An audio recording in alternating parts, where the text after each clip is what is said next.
And finally, Jacob Ballard. So Jacob's a big, strong-bodied inside mid from Northern Blues. He's almost 188 centimetres, 90 kilos. He's got very good endurance and running capacity. Runs a 10:20 to 10:53 k'er and has recorded a 15.1 beep. So also just watching his vision and talking to recruiters, he does very well around stoppages and clearances with clean hands and a strong body, and his contested side has really improved throughout the season. He shows he's a strong tackler as well. So he's a professional young man, and we feel that he's really going to flourish in an AFL environment. So first up, again, describe yourself as a player.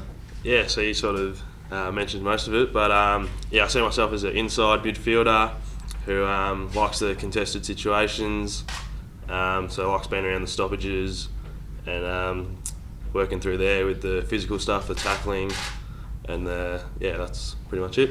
And your background, there's been basketball, you're a hurdler, athletics. So tell us a bit about your background. So starting off as a kid, about 8 or 9 year olds, I was doing little aths, Auskick, footy, and basketball, and did the little aths up until under 15s with footy and basketball as well.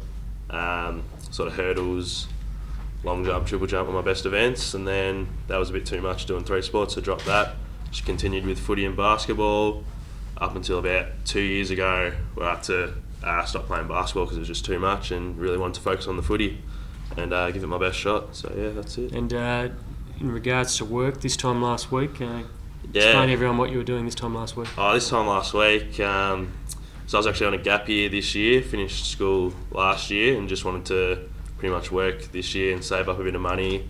So then when I went off to university next year, I have a bit of money behind me. So I was actually working 2 part-time jobs, one doing some landscape gardening during the day, and then doing a bit of pub work in just the local pub in Warrandyte, the Grand Warrandyte, where I live. So I was just a bartender there by night and tradie doing landscape gardening by day. So yeah. I'll open up to the floor. Simon, how close did you guys come to taking Jacob last year? Yeah, I'm not entirely sure, Mark, on that. Obviously, he's had the extra year in the system, so I couldn't answer that. But look, we're very happy to have him on board this year, and he's one of these players that's obviously been in the system now for an extra year than some of the other younger boys that come in, and obviously you can see with the size of his body, and we feel that all reports, and we do a lot of testing, a lot of screening when they come in now, and he's got very strong character, and he, as I said, he'll really flourish in this environment. Is it fair to say the club looked at him last year? I couldn't tell you. Probably need to talk to Chris Bond and my brother about that. Jacob, did you feel like you were close last year, and how did it feel to miss out? Yeah, I felt.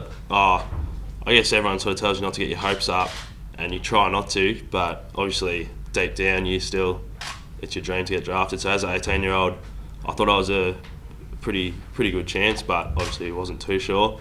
So I went to the draft combine and stuff like that, and had a few clubs talking to me, but then didn't work out the way I wanted. So that was pretty disappointing. I was pretty shattered for a week or so, but then just you can't dwell on it. You just got to knuckle down and then give it another crack next year. And then was lucky enough to get picked up this year, so really happy.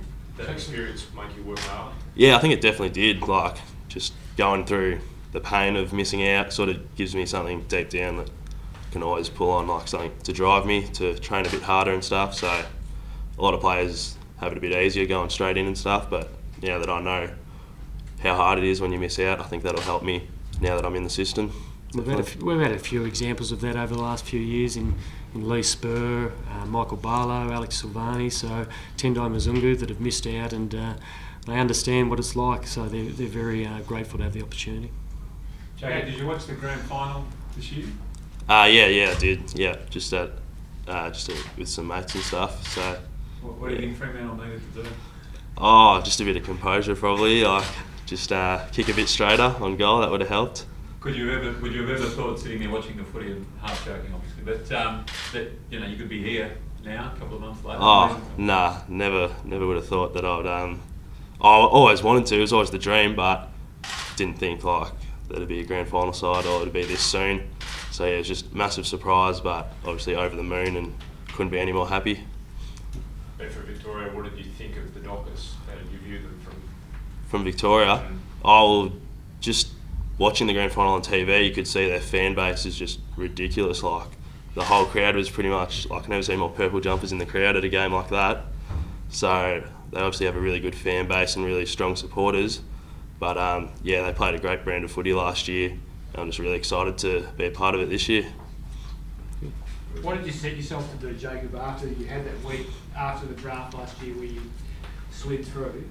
Yep. Like, what did you sit down and sort of like set yourself as your goals for this year? Yeah.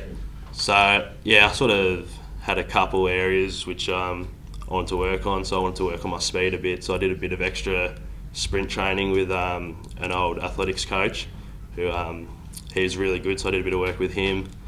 But then it was also hard because I had a few injuries in pre-season this year, so that made it a bit hard because I really wanted to be out there training as hard as I could to like get back and have another crack this year. But then with a few injuries, made it a bit harder. It was a bit frustrating and stuff, but yeah. Who was the athletics coach you did some work with? His name's Chris Brennan, and he was coach down in Diamond Creek in Melbourne. So yeah. Where's Warrandyte sort of geographically? Geographically, so it's sort of northeastern suburbs of Melbourne, so it's about 25 kilometres out from the CBD. So it's a bit of a drive, but yeah, it's just a sort of nice local town with a lot of bushland around it, and just a nice community, yeah.